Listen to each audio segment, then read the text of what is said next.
ਤਾਂ ਦੇਖੋ ਇਹਦਾ ਮੈਂ ਇੱਕ ਕਨਸੈਪਟ ਕਰਵਾ ਰਿਹਾ, ਫਿਰ ਬਾਅਦ ਵਿੱਚ ਜਿੱਦਾਂ ਕੀ ਹੈ ਤੁਹਾਨੂੰ ਸ਼ਾਰਟਕਟ ਦੱਸ ਦੂੰਗਾ ਵੀ ਕੀ ਹੈ। ਦੇਖੋ ਪਾਵਰ ਦਾ ਫਾਰਮੂਲਾ ਤੁਹਾਨੂੰ ਪਤਾ ਹੈ ਕੀ ਹੁੰਦਾ ਹੈ, I ਸਕੁਅਰ R। ਇਹ ਪਾਵਰ ਦਾ ਫਾਰਮੂਲਾ 10th ਕਲਾਸ ਪੜਿਆ ਨਾ। ਦੇਖੋ ਸਮਾਲ r ਕਿਉਂ ਲਿਖਿਆ, ਕਿਉਂਕਿ ਸੈੱਲ ਦਾ ਇੰਟਰਨਲ ਰੈਜ਼ਿਸਟੈਂਸ ਸਮਾਲ r ਹੁੰਦਾ ਹੈ। ਅਸੀਂ ਸੈੱਲ ਦੀ ਪਾਵਰ ਕੈਲਕੂਲੇਟ ਕਰ ਰਹੇ ਵੀ ਸੈੱਲ ਕਿੰਨੀ ਪਾਵਰ ਕੀ ਹੈ ਮੈਕਸਿਮਮ ਡਿਸੀਪੇਟ ਕਰ ਸਕਦਾ, ਮਤਲਬ ਕਿੰਨੀ ਕੀ ਹੈ ਉਹ ਪਾਵਰ ਜਨਰੇਟ ਕਰ ਸਕਦਾ। ਤਾਂ ਜਦੋਂ ਵੀ ਅਸੀਂ ਮੈਕਸਿਮਮ ਪਾਵਰ ਜਾਂ ਕੋਈ ਵੀ ਮੈਕਸਿਮਮ ਵੈਲਿਊ ਅਸੀਂ ਫਾਈਂਡ ਕਰਨੀ ਹੁੰਦੀ ਹੈ ਤਾਂ ਤੁਹਾਡੇ ਯਾਦ ਹੋਊਗਾ ਕਿ ਤੁਸੀਂ ਮੈਕਸਿਮਮ ਮਿਨੀਮਮ ਪੜਾਇਆ ਸੀ ਤੁਹਾਨੂੰ +1 ਚ, ਕਿ ਉਸ ਟਰਮ ਦਾ ਡੈਰੀਵੇਟਿਵ ਕਰੋ, ਡੈਰੀਵੇਟਿਵ ਕਰਕੇ ਉਹਨੂੰ ਇਕੁਅਲ ਟੂ ਰੱਖ ਦਿਓ 0, ਉੱਥੇ ਤੁਸੀਂ ਕੀ ਹੈ ਵੈਲਿਊ ਕੈਲਕੂਲੇਟ ਕਰ ਸਕਦੇ ਹੋ। ਅੱਛਾ ਜੇ ਤੁਸੀਂ ਇਹ ਚੈੱਕ ਕਰਨਾ ਹੋਵੇ ਮੈਕਸਿਮਮ ਵੈਲਿਊ ਜਾਂ ਮਿਨੀਮਮ, ਤਾਂ ਉਸ ਟਰਮ ਦਾ ਡਬਲ ਡੈਰੀਵੇਟਿਵ ਕਰ ਦਿਓ। ਅਗਰ ਤਾਂ ਡਬਲ ਡੈਰੀਵੇਟਿਵ ਕਰਕੇ ਵੈਲਿਊ ਆ ਗਈ ਨੈਗੇਟਿਵ, ਫਿਰ ਤਾਂ ਮਿਲਦਾ ਮੈਕਸਿਮਮ, ਅਦਰਵਾਈਜ਼ ਮਿਲਦਾ ਮਿਨੀਮਮ। ਮੈਂ ਇਧਰ ਦੁਬਾਰਾ ਸਟੈਪ ਲਿਖਦਾ, ਮੈਂ +1 ਚ ਇਹ ਅਸੀਂ ਪੜ੍ਹਦੇ ਸੀਗੇ ਟੂ ਫਾਈਂਡ ਮੈਕਸਿਮਾ ਔਰ ਮਿਨੀਮਾ, ਠੀਕ ਹੈ। ਤਾਂ ਮੰਨ ਲਓ ਕੋਈ ਵੀ y the function of x ਹੈ ਤੁਹਾਡੇ ਕੋਲੇ, ਇਹਦਾ ਤੁਸੀਂ ਫੰਕਸ਼ਨ ਚੈੱਕ ਕਰਨਾ ਵੀ ਮੈਕਸਿਮਮ ਆਏਗਾ ਜਾਂ ਮਿਨੀਮਮ ਆਏਗਾ। ਤਾਂ ਅਸੀਂ ਕੀ ਕਰਾਂਗੇ, y ਦਾ ਪਹਿਲਾਂ ਤਾਂ ਸਾਡੇ ਸਟੈਪ ਨੰਬਰ 1 ਚ ਕੀ ਹੋਏਗਾ, y ਦਾ ਅਸੀਂ ਕਰਾਂਗੇ ਡੈਰੀਵੇਟਿਵ, ਉਹਨੂੰ ਅਸੀਂ ਇਕੁਏਟ ਕਰ ਦਾਂਗੇ 0 ਦੇ ਬਰਾਬਰ, ਠੀਕ ਹੈ। ਉਹ 0 ਦੇ ਬਰਾਬਰ ਰੱਖ ਕੇ ਸਾਡੇ ਕੋਲੇ ਅਸੀਂ x ਦੀ ਵੈਲਿਊ ਫਾਈਂਡ ਕਰ ਲਾਂਗੇ, find the value of x। ਜਿਹੜੀ ਬੱਚੇ ਤੁਹਾਡੇ ਕੋਲੇ x ਦੀ ਵੈਲਿਊ ਆਊਗੀ ਉਹ ਮੈਕਸਿਮਮ ਦੀ ਵੈਲਿਊ ਆਈ ਹੈ ਜਾਂ ਮਿਨੀਮਮ ਦੀ ਵੈਲਿਊ ਆਈ ਹੈ, ਇਹ ਚੈੱਕ ਕਰਨ ਵਾਸਤੇ ਤੁਹਾਨੂੰ ਸਟੈਪ ਨੰਬਰ 2 ਦੇਖਣਾ ਪੈਂਦਾ ਹੈ, ਜਿਹਦੇ ਵਿੱਚ ਅਸੀਂ ਉਸੇ ਟਰਮ ਦਾ ਇੱਕ ਡਬਲ ਡੈਰੀਵੇਟਿਵ ਕਰ ਦਿੰਦੇ। ਅਗਰ ਤਾਂ ਡਬਲ ਡੈਰੀਵੇਟਿਵ ਦੀ ਵੈਲਿਊ ਆ ਜਾਏ ਨੈਗੇਟਿਵ, ਫਿਰ ਤਾਂ ਮਤਲਬ ਹੈ x ਸਾਨੂੰ ਮੈਕਸਿਮਾ ਦੇਊਗਾ। ਅਗਰ ਡਬਲ ਡੈਰੀਵੇਟਿਵ ਦੀ ਵੈਲਿਊ ਆ ਜਾਏ ਪੋਜ਼ਿਟਿਵ, ਤਾਂ ਸਾਡੇ ਕੋਲੇ ਜੋ x ਦੀ ਵੈਲਿਊ ਹੈ ਸਾਨੂੰ ਮਿਨੀਮਮ ਵੈਲਿਊ ਦੱਸੂਗੀ। ਤੇ ਅਸੀਂ ਦੇਖੋ ਮੈਕਸਿਮਮ ਪਾਵਰ ਦੇਖਣੀ ਹੈ, ਮਤਲਬ ਮੈਕਸਿਮਮ ਵਰਡ ਆ ਗਿਆ ਨਾ, ਇਹਦਾ ਮਤਲਬ ਆਹ ਕਨਸੈਪਟ ਲੱਗੂਗਾ। ਤਾਂ ਮੈਂ ਕੀ ਕਰਦਾ, ਪਹਿਲਾਂ ਤਾਂ ਡੈਰੀਵੇਟਿਵ ਕਰਦਾ ਪਾਵਰ ਦਾ। ਦੇਖੋ ਪਾਵਰ ਜਿਹੜੀ ਸੈੱਲ ਦੀ ਹੈ ਉਹ ਕਿਹਦੇ ਡਿਪੈਂਡ ਕਰਦੀ ਹੈ, ਉਹਦੀ ਇੰਟਰਨਲ ਰੈਜ਼ਿਸਟੈਂਸ ਤੇ। ਮਤਲਬ ਪਾਵਰ ਦਾ ਡੈਰੀਵੇਟਿਵ ਵਿਦ ਰਿਸਪੈਕਟ ਟੂ ਮੈਨੂੰ ਕੀ ਕਰਨਾ ਪਊਗਾ, ਇੰਟਰਨਲ ਰੈਜ਼ਿਸਟੈਂਸ, ਠੀਕ ਹੈ। ਇੱਕ ਛੋਟਾ ਜਿਹਾ ਸਟੈਪ ਹੋਰ ਆਪਾਂ ਐਡ ਕਰ ਲੈਣੇ ਇਹਦੇ ਵਿੱਚ। ਆਪਾਂ ਨੂੰ ਪਤਾ ਜਿਹੜਾ I ਹੈ, I ਇਜ਼ ਇਕੁਅਲ ਟੂ ਕੀ ਹੁੰਦਾ, E upon R plus R, ਇਹਦੀ ਵੈਲਿਊ ਪੁੱਟ ਕਰ ਦਿੱਤੀ ਤਾਂ ਪਾਵਰ ਇਜ਼ ਇਕੁਅਲ ਟੂ ਕੀ ਹੋਗੀ, E square upon R plus R ਦਾ ਹੋਲ ਸਕੁਅਰ ਇਨਟੂ R। ਹੁਣ ਇਹਦਾ ਡੈਰੀਵੇਟਿਵ ਕਰ dp ਬਾਈ dr, ਬੋਲੋ ਵੀ ਡੈਰੀਵੇਟਿਵ ਕਿੰਨਾ ਹੋਊਗਾ ਇਹਦਾ,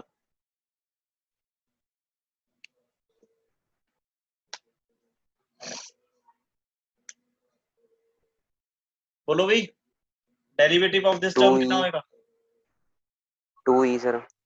2 ਹੀ ਨਹੀਂ ਹੋਏ, ਡੈਰੀਵੇਟਿਵ ਅਸੀਂ ਕਰ ਰਹੇ ਵਿਦ ਰਿਸਪੈਕਟ ਟੂ r, ਇੱਥੇ u ਵੀ ਰੂਲ ਲੱਗੂਗਾ, ਨੀਚੇ ਵਾਲੀ ਟਰਮ ਦਾ ਸਕੁਅਰ ਕਰਾਂਗੇ। देखो स्केयर तो पहले ही है ना, दैट मींस कितना हो जाएगा 4, स्केयर का स्केयर मतलब 4। अच्छा फिर नीचे वाली टर्म एज इट इज, ऊपर वाली टर्म का करांगे डेरिवेटिव। देखो e तक ये कांस्टेंट है ना, e तो मैं बाहर लिख लेना, बार बार आप लिखने की जरूरत नहीं है, e स्केयर आ लो, तो मैं बाहर ही करता डेरिवेटिव, कांस्टेंट है।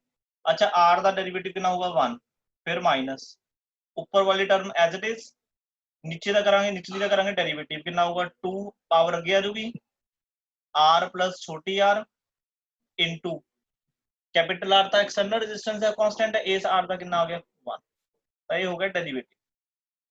इन्हें सॉल्व कर लो, dp by dr is equal to e square, इधर स्क्वायर खोल दो, नहीं चलो स्क्वायर खोलने की जरूरत नहीं, काले वास्ते कैलकुलेशन तो नहीं, यहीं रखो। इन्हें इधर की मल्टीप्लाई करोगे कितना होगा 2r r plus r upon क्या होगा r plus r the power 4। आ देखो इस डेरिवेटिव में इक्वल टू कदे रख दो 0 ते, जो 0 के बराबर रखोगे देखो e स्क्वायर इधर जाके 0 हो जाएगा, डिनोमिनेटर वाली टर्म इधर मल्टीप्लाई करके 0 हो जाएगी, तो मतलब बचूगा कितना r प्लस r दा होल स्क्वायर इस टर्म ਨੂੰ ਉਧਰ ਲੈ ਜਾਓ that is 2r plus r ਇੱਕ r plus r ਨਾਲ ਇੱਕ ਸਕੁਅਰ ਕੀ ਹੋ ਗਿਆ ਕੈਂਸਲ ਇਹਦਾ ਮਤਲਬ ਕੀ ਹੋ ਗਿਆ r plus r is equal to 2r ਇਹਨੂੰ ਚੱਕ ਕੇ ਉਧਰ ਲੈ ਜਾਓ this is the main condition ਜਦੋਂ ਵੀ ਤੁਸੀਂ ਮੈਕਸਿਮਮ ਪਾਵਰ ਕੈਲਕੂਲੇਟ ਕਰਨੀ ਹੈ ਸੈੱਲ ਦੀ ਉਹ ਕਦੋਂ ਹੋਇਆ ਕਰੇਗੀ ਜਦੋਂ ਐਕਸਟਰਨਲ ਰੈਜ਼ਿਸਟੈਂਸ ਕਾਦੇ ਬਰਾਬਰ ਹੋਇਆ ਕਰੂਗਾ ਇੰਟਰਨਲ ਰੈਜ਼ਿਸਟੈਂਸ बुक वाले ने यही लाइन सीधी लिखी हुई है न्यूमेरिकल्स पर वो समझ नहीं लगती भी क्यों है तो ओदा कारण ये है मतलब जे तुसी इस डेरिवेटिव दा डबल डेरिवेटिव करोगे ना तो तुहाडे कोले आंसर नेगेटिव जाऊगा करके देख लो दैट मीनस जिहड़ी ये वैल्यू सानू मिल रही है कादे वास्ते मिल रही है मैक्सिमम वास्ते तो जदों भी मतलब सोनू किसी न्यूमेरिकल दे विच ये पुछना ना भी कदों सैल मैक्सिमम पावर जनरेट करूगा ਤਾਂ ਤੁਸੀਂ ਜਿਹੜਾ ਵੀ ਐਕਸਟਰਨਲ ਰੈਜ਼ਿਸਟੈਂਸ ਹੋਇਆ ਉਹਨੂੰ ਕਿਹਦੇ ਬਰਾਬਰ ਰੱਖਦੇ ਹੋ ਇੰਟਰਨਲ ਰੈਜ਼ਿਸਟੈਂਸ ਦੇ ਬਰਾਬਰ ਰੱਖ ਕੇ ਕੈਲਕੂਲੇਸ਼ਨ ਕਰਦੇ ਹੋ ਤੁਹਾਡੀ ਜਿਹੜੀ ਪਾਵਰ ਹੈ ਉਹ ਮੈਕਸਿਮਮ ਹੋ ਜਾਊਗੀ ਇਹੀ ਇਹਦਾ ਸ਼ਾਰਟਕਟ ਹੈ ਕੋਈ ਦੇਖੋ ਤੁਹਾਨੂੰ ਡੈਰੀਵੇਸ਼ਨ ਕਰਨ ਦੀ ਬਾਰ-ਬਾਰ ਲੋੜ ਨਹੀਂ ਹੈਗੀ ਤੁਸੀਂ ਯਾਦ ਰੱਖਣਾ external resistance should be equal to internal resistance ਠੀਕ ਹੈ ਤੇ ਇਹਦੇ ਨਾਲ ਦਾ ਨੂਮੈਰੀਕਲ ਪੇਪਰ ਦੇ ਵਿੱਚ ਬਹੁਤ ਵਾਰੀ ਰਿਪੀਟ ਹੁੰਦਾ ਜਿਹੜਾ ਮੈਂ ਤੁਹਾਨੂੰ ਹੁਣ ਦੱਸ ਰਿਹਾ ਫ੍ਰੀ ਦੇ ਨੰਬਰ ਨੇ ਉਹਦੇ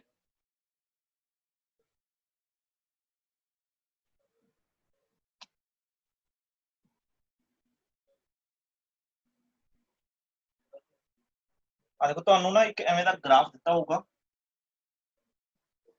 ਸਰ ਬਲਾਡੇ ਮੀਂਹ ਤਾਂ ਨਹੀਂ ਪੈਂਦਾ ਜੀ ਮੀਂਹ ਤਾਂ ਨਹੀਂ ਹਜੇ ਪੈ ਰਿਹਾ ਯਾਰ ਮੈਂ ਤਾਂ ਅੰਦਰ ਬੈਠਾ ਹਜੇ ਤੁਹਾਡੇ ਪੈ ਰਿਹਾ ਹਾਂ ਇਹ ਬੱਦਲ ਭਾਈ ਹੋ ਗਿਆ ਸਵੇਰੇ ਤਾਂ ਪਿਆ ਸੀ ਨਾ ਜੀ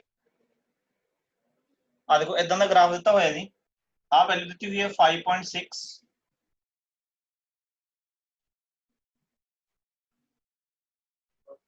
ਇੱਥੇ ਵੈਲਿਊ ਦਿੱਤੀ ਹੋਈ ਹੈ 2.8 ਇਹਦੇ ਵਿਚਕਾਰ ਇੱਥੇ ਵੈਲਿਊ ਹੈਗੀ 4.2 ਇੱਥੇ ਕਰੰਟ ਦਿੱਤਾ ਹੋਇਆ 0.5 ਇੱਥੇ ਕਰੰਟ ਦੀ ਵੈਲਿਊ ਹੈਗੀ 1.0 ਇੱਥੇ ਕਰੰਟ ਹੈਗਾ 1.5 ਇੱਥੇ ਕਰੰਟ ਹੈਗਾ 2.0 मतलब 2 सोनू कहते 4 सेल्स ने 4 सेल्स स्टेटमेंट की है 4 सेल्स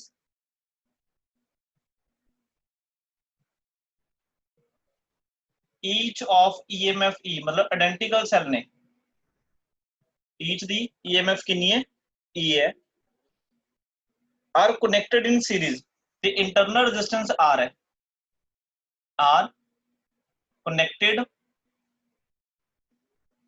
इन सीरीज कहते सीरीज तुसी कनेक्ट करता ਤਾਂ ਕਹਿੰਦੇ ਤੁਸੀਂ ਫਾਈਂਡ ਕਰੋ ਇਹ ਪਾਰਟ ਦੇ ਵਿੱਚ ਕਿ ਸੈੱਲ ਦੀ ਇੱਕ ਸੈੱਲ ਦੀ ਈਐਮਐਫ ਕਿੰਨੀ ਹੋਏਗੀ ਦੱਸ ਸਕਦੇ ਹੋ ਕਿਵੇਂ ਕਰੋਗੇ ਸੋਚ ਕੇ ਦੇਖੋ ਚਾਰ ਸੈੱਲ ਨੇ ਚਾਰ ਸੈੱਲ ਦੀ ਆਇਡੈਂਟੀਕਲ ਸੈੱਲ ਨੇ ਮਤਲਬ ਸਾਰਿਆਂ ਦੀ ਈਐਮਐਫ ਈ ਹੈ ਇੰਟਰਨਲ ਰੈਜ਼ਿਸਟੈਂਸ ਵੀ ਸਾਰਿਆਂ ਦਾ ਸੇਮ ਹੈ ਸੀਰੀਜ਼ ਚ ਲਗਾਤੇ ਕਹਿੰਦੇ ਇੱਕ ਸੈੱਲ ਦੀ ਈਐਮਐਫ ਦੱਸੋ ਕਿੰਨੀ ਹੋਏਗੀ ਆ ਤੁਹਾਡੇ ਕੋਲ ਚਾਰ ਸੈੱਲਾਂ ਦਾ ਗ੍ਰਾਫ ਹੈ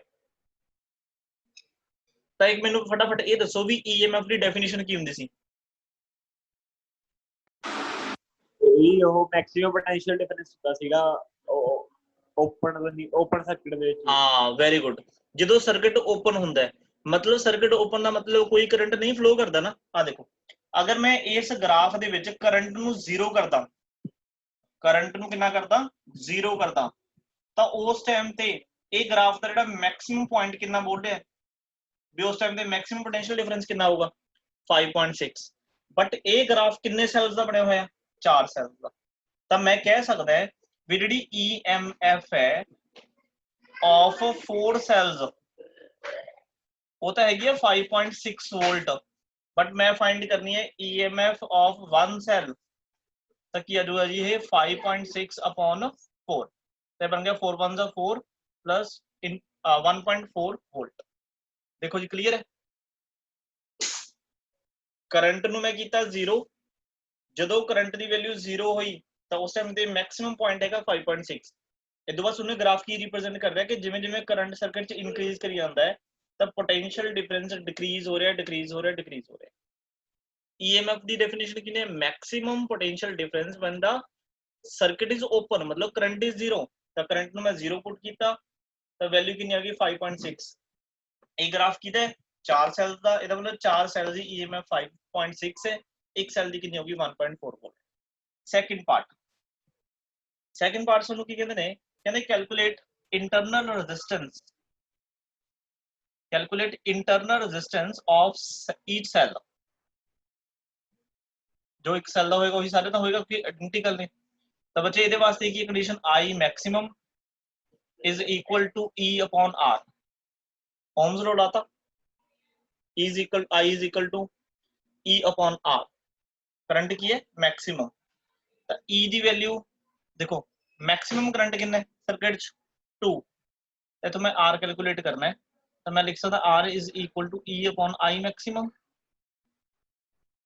तो R is equal to E कितना, देखो E अपने को लेगा 1.4, करंट मैक्सिमम वैल्यू कितनी है 2, तो बच्चे ये कट के आ गया ਤੁਹਾਡੇ ਕੋਲ 0.7 ओम। ਹੁਣ ਕਈ ਬੱਚੇ ਨੇ ਇਥੋਂ ਆ ਦੇਖਣ ਲੱਗ ਜਾਂਦੇ ਵੀ ਸਰ ਵੀ ਮੈਕਸਿਮਮ ਕਿਉਂ ਲਿਖਿਆ ਹੈ ਨਾ, ਆ ਦੇਖੋ ਮੈਂ ਦੱਸ ਦਣਾ। ਦੇਖੋ I is equal ਤੁਹਾਡੇ ਕੋਲੇ E upon R plus R ਹੁੰਦਾ ਨਾ ਇੱਕ ਸੈੱਲ ਵਾਸਤੇ। ਹੁਣ ਸਾਨੂੰ ਪਤਾ ਕਰੰਟ ਅਸੀਂ ਸਿਰਫ R ਕੈਲਕੂਲੇਟ ਕਰ ਰਹੇ ਕਿਉਂਕਿ ਐਕਸਟਰਨਲ ਰੈਜ਼ਿਸਟੈਂਸ ਤਾਂ ਹੈ ਨਹੀਂ ਸਾਡੇ ਕੋਲੇ।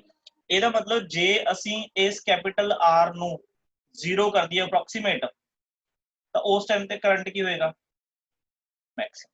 ਤਾਂ ਇਹਨੂੰ ਇਦਾਂ ਲਿਖਿਆ ਜਾਂਦਾ, ठीक है।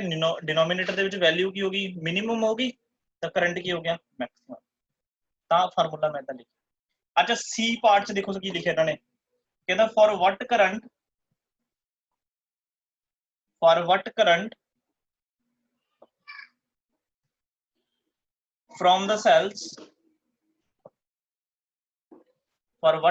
from the cells maximum power dissipate। आ गया क्वेश्चन, की टेक्निक लाओगे मैक्सिमम मिनिमम वाली सर। हाँ ਉਹਦਾ ਸ਼ਾਰਟਕਟ ਕੀ ਦੱਸਿਆ ਲਾਸਟ ਤੇ, ਕਦੋਂ ਪਾਵਰ ਮੈਕਸਿਮਮ ਡਿਸੀਪੇਟ ਹੋਊਗੀ ਜਦੋਂ ਸਰ R ਤੇ R ਇਕੁਅਲ ਹੋਣਗੇ। Very good. ਇਹਦਾ ਮਤਲਬ ਜਦੋਂ internal resistance is equal to ਕੀ ਹੋਊਗਾ ਕੈਪੀਟਲ R। ਤਾਂ ਦੇਖੋ ਕਰੰਟ ਦੀ ਇਕੁਏਸ਼ਨ ਕੀ ਹੁੰਦੀ ਹੈ I is equal to E upon R plus RC। Internal resistance ਤੁਹਾਨੂੰ ਪਤਾ ਹੈ, ਇਹਦਾ ਮਤਲਬ ਐਕਸਟਰਨਲ ਰੈਜ਼ਿਸਟੈਂਸ ਦੀ ਜਗ੍ਹਾ ਤੇ ਵੀ ਕੀ ਪੁੱਟ ਕਰ ਦੋ ਇੰਟਰਨਲ ਰੈਜ਼ਿਸਟੈਂਸ। ਤੇ ਉਸ ਟਾਈਮ ਤੇ ਕਰੰਟ ਕੀ ਹੋਏਗਾ, ਜਿਹੜਾ ਕਰੰਟ ਹੋਏਗਾ ਉਹ ਮਤਲਬ ਮੈਕਸਿਮਮ ਪਾਵਰ ਕੀ ਹੈ ਡਿਸੀਪੇਟ ਕਰੇਗਾ। ਤਾਂ current I is equal to maximum ਨਾ ਲਿਖੋ, ਪਾਵਰ ਮੈਕਸਿਮਮ ਹੋਏਗੀ। E ਦੀ ਵੈਲਿਊ ਕਿੰਨੀ ਹੈ ਇੱਕ ਸੈੱਲ ਦੀ 1.4 upon 2, R ਕਿੰਨਾ ਆਪਣੇ ਕੋਲੇ 0.7, ਤਾਂ ਪੁਆਇੰਟ ਨਾਲ ਪੁਆਇੰਟ ਕੈਂਸਲ ਹੋ ਗਿਆ, ਇਹ ਆ ਗਿਆ ਆਪਣੇ ਕੋਲੇ 2, ਇਹਦਾ ਮਤਲਬ ਆ ਗਿਆ 1 ਐਂਪੀਅਰ ਕਰੰਟ ਆ ਗਿਆ। ਲਓ ਜੀ ਇੰਨਾ ਸੌਖਾ ਕੰਮ। ਤਾਂ ਧਿਆਨ ਇਹ ਰੱਖਿਓ ਬੱਚੇ ਆਹ ਭੁੱਲ ਜਾਂਦੇ ਨੇ, ਉਹ ਗ੍ਰਾਫ ਤੋਂ ਪਤਾ ਕੀ ਕਰਦੇ ਆ, ਕਰੰਟ ਦੀ ਵੈਲਿਊ 0, ਇਹਦਾ ਮਤਲਬ EMF ਸੈੱਲ ਕਿੰਨਾ ਆ ਗਿਆ 5.6, ਉਹ ਗਲਤ ਹੈ। 4 ਸੈੱਲਾਂ ਦਾ ਗ੍ਰਾਫ ਹੈ, ਮਤਲਬ ਇਹ 4 ਸੈੱਲਾਂ ਦੀ EMF ਹੈ। ਤੁਸੀਂ ਤਾਂ ਇੱਕ ਸੈੱਲ ਦੀ ਪੁੱਛਿਆ, ਤੁਹਾਨੂੰ ਕੁਐਸਚਨ 'ਚ ਲਿਖਿਆ ਹੋਇਆ ਕਰੂਗਾ ਈਚ ਸੈੱਲ, ਪਰ 98% ਸਟੂਡੈਂਟ 4 ਸੈੱਲਸ ਦੀ EMF ਕੈਲਕੂਲੇਟ ਕਰਕੇ ਉਹਦੇ ਅਕੋਰਡਿੰਗ ਹੀ ਕੈਲਕੂਲੇਸ਼ਨ ਕਰਕੇ ਆਉਂਦੇ ਆ, ਤੇ ਫਿਰ ਸਾਡੇ ਵਰਗੇ ਕੀ ਹੈ ਫਿਰ ਉਹਦੇ ਕੱਟ ਹੀ ਮਾਰਦੇ ਆ।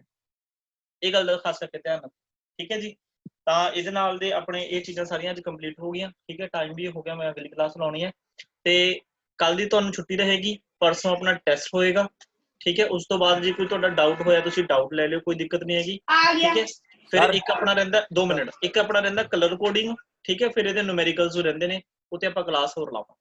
ਹਾਂਜੀ ਹੁਣ ਬੋਲੋ ਜੀ ਸਰ। ਹਾਂਜੀ ਹਾਂਜੀ ਬੋਲੋ। ਜਸ਼ਨ ਨੇ ਕਹਿਣਾ ਸੀਗਾ ਕਿ ਰਿਕਾਰਡਿੰਗ ਪਾ ਦਿਓ ਉਹਦੇ ਵਿੱਚ ਹੀ, ਗਰੁੱਪ ਦੇ ਵਿੱਚ, ਉਹਦਾ ਕਨੈਕਸ਼ਨ ਲੋਸਟ ਹੋ ਗਿਆ ਸੀ। ਹਾਂ ਰਿਕਾਰਡਿੰਗ ਮੈਂ ਕਰ ਰੱਖੀ ਹੈ, ਰਿਕਾਰਡਿੰਗ ਪੈ ਜਾਊਗੀ, ਠੀਕ ਹੈ ਜੀ। Okay, thank you, take care.